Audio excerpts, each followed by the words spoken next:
The story of the Hurricane fighter is often told through the lens of the Royal Air Force during the Battle of Britain, but far less known is the chapter of its service on the Eastern Front, where hundreds of these aircraft were delivered to the Soviet Union under the Lend-Lease program. When the first Hurricanes arrived, Soviet pilots approached them with a mix of curiosity and hope, knowing they would need every possible machine to counter the Luftwaffe's superiority. Yet the reaction was far from uniform, because while the Hurricane had proven itself against German bombers in the skies over England, it faced a very different battlefield in the Soviet Union. Pilots who had trained on nimble Soviet fighters, such as the Yak-1 or Logi G-3, were immediately struck by the Hurricane's slower speed, heavier controls, and limited climb rate. Many described it as outdated compared to the Messerschmitt Bf-109, which was the main opponent on the front lines. In dogfights, Hurricanes were often outclimbed, outturned, and outrun by the German fighters, forcing Soviet pilots to adopt new tactics that emphasized teamwork, defensive flying,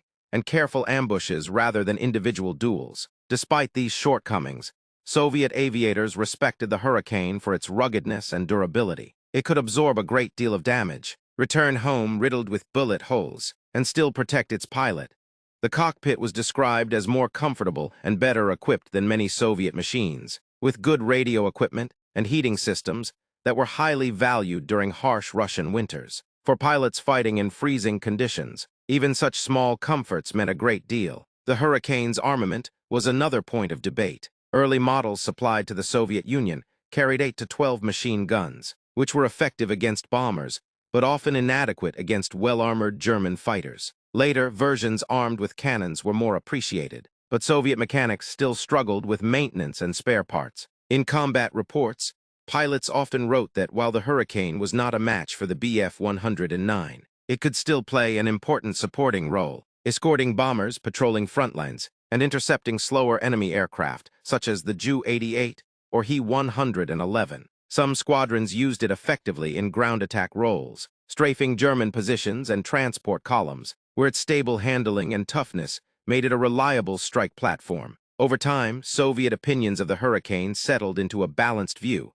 It was not a star performer, and certainly not a frontline dogfighter, but it was a trustworthy workhorse that bought valuable time until more advanced Soviet designs, such as the Yak-9 and La-5, could be produced in greater numbers. Veteran Soviet pilots later recalled that they respected the Hurricane not as a miracle weapon, but as a stopgap fighter that helped hold the line.